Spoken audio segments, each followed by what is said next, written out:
Gempa bumi kebenaran, rahasia besar Prabowo di balik bencana Sumatera terbongkar. Oleh Kristovita Wiloto, Chairman Strategik Indonesia. Tuhan, tolong bukakan rahasia ini bagi dunia, terutama untuk seluruh rakyat Indonesia.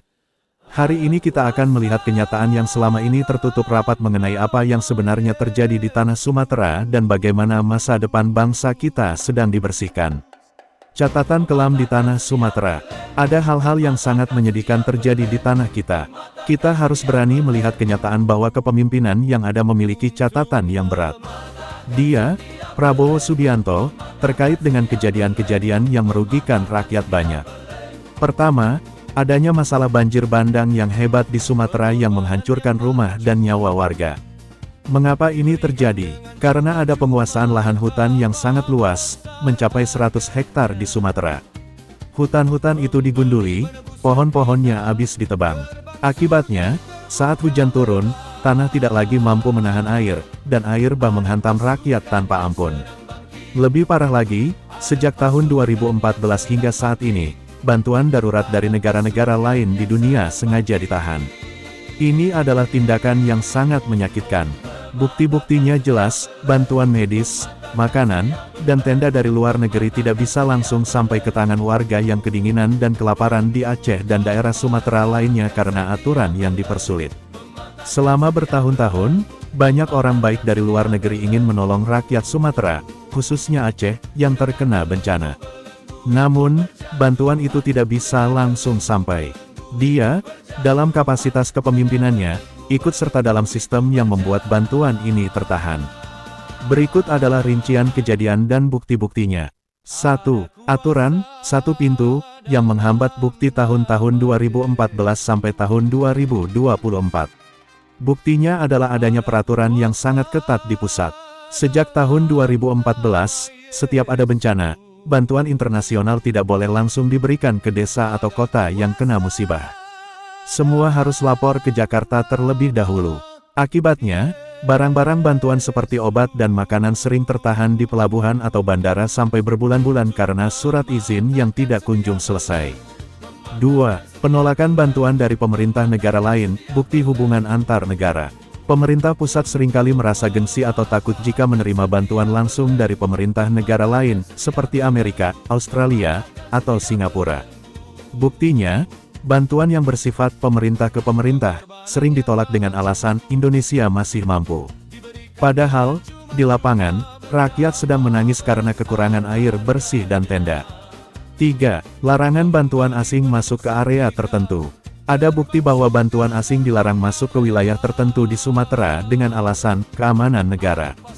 Hal ini membuat tim dokter dari luar negeri yang sudah siap membawa alat-alat canggih terpaksa pulang kembali karena tidak diberikan izin masuk ke lokasi bencana. 4. Kendala rencana pembangunan R3P. Pemerintah pusat mewajibkan semua bantuan harus sesuai dengan buku rencana yang mereka buat R3P. Buktinya, meskipun bantuan uang sudah ada, uang itu tidak boleh dipakai jika tidak sesuai dengan rencana yang dibuat orang-orang di Jakarta. Inilah yang membuat pemulihan rumah rakyat di Aceh menjadi sangat lambat. Drama bantuan internasional, mengapa rakyat harus menunggu? Pada tanggal 22 Desember tahun 2025, barulah ada kabar bahwa bantuan internasional non-pemerintah boleh masuk ke Aceh. Namun, prosesnya penuh dengan drama yang berbelit-belit. Hanya untuk kelompok swasta, pemerintah daerah menyatakan bahwa hanya bantuan dari kelompok masyarakat, seperti LSM, yang boleh masuk. Bantuan resmi dari pemerintah negara lain masih dilarang. Ini aneh, karena dalam keadaan darurat, seharusnya semua bantuan diterima dengan tangan terbuka. Bantuan Malaysia yang terhambat, pernah ada orang kaya dari Malaysia yang ingin menyumbang pakaian senilai 2 miliar rupiah untuk korban di Aceh. Namun, bantuan ini mengalami kendala besar di perbatasan dan urusan surat menyurat yang sangat lama, sehingga rakyat yang membutuhkan harus menunggu dalam ketidakpastian. Surat gubernur yang terhambat, Gubernur Aceh sebenarnya sudah mencoba mengirim surat meminta tolong kepada organisasi dunia seperti UNDP dan UNICEF. Namun, langkah ini sempat terganjal karena harus menunggu persetujuan dan pengawasan ketat dari pemerintah pusat di Jakarta. Alasan mereka adalah semua harus sesuai dengan rencana pembangunan kembali yang disebut R3P. Padahal, Perut rakyat yang lapar tidak bisa menunggu rencana di atas kertas. Semua proses ini menunjukkan bahwa birokrasi atau aturan kantor seringkali lebih dianggap penting daripada nyawa manusia yang sedang terancam bencana. Pesan Tuhan dari Alkitab, mari kita merenungkan firman Tuhan agar hati kita tenang dan mengerti keadilannya. Amsal pasal 21 ayat 13, siapa menutup telinganya bagi jeritan orang lemah, tidak akan menerima jawaban kalau ia sendiri berseru-seru. Yesaya pasal 1 ayat 17, belajarlah berbuat baik, usahakanlah keadilan, kendalikanlah orang kejam, belalah hak anak-anak yatim, perjuangkanlah perkara janda-janda. Mazmur pasal 10 ayat 17-18, Tuhan, Engkau mendengar keinginan orang-orang yang rendah hati, Engkau menguatkan hati mereka, Engkau memasang telingamu, untuk memberi keadilan kepada anak yatim dan orang yang tertindas, supaya manusia yang dari bumi tidak lagi mengejutkan mereka. Amsal pasal 29 ayat 2, jika orang benar bertambah, bersukacitalah rakyat, tetapi jika orang fasik memerintah, mengeluhlah rakyat.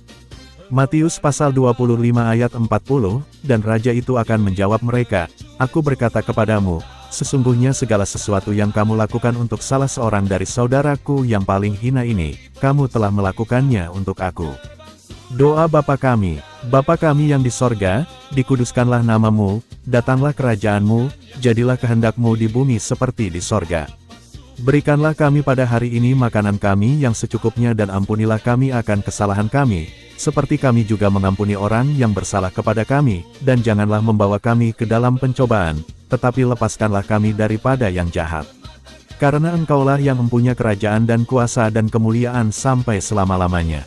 Amin. Saya kini akan mengabarkan dan menganalisa, bagaimana Tuhan Yesus Kristus membersihkan Indonesia, membuka anak-anak muda Indonesia menjadi berkat bagi rakyat Indonesia. Walaupun dengan atau tanpa Anda, bersyukurlah jika Tuhan Yesus Kristus melibatkan Anda dalam pekerjaannya. Lakukanlah dengan sepenuh hatimu, karena itu adalah kehormatan. Tuhan Yesus Kristus memberkati Indonesia. Amin, amin, amin.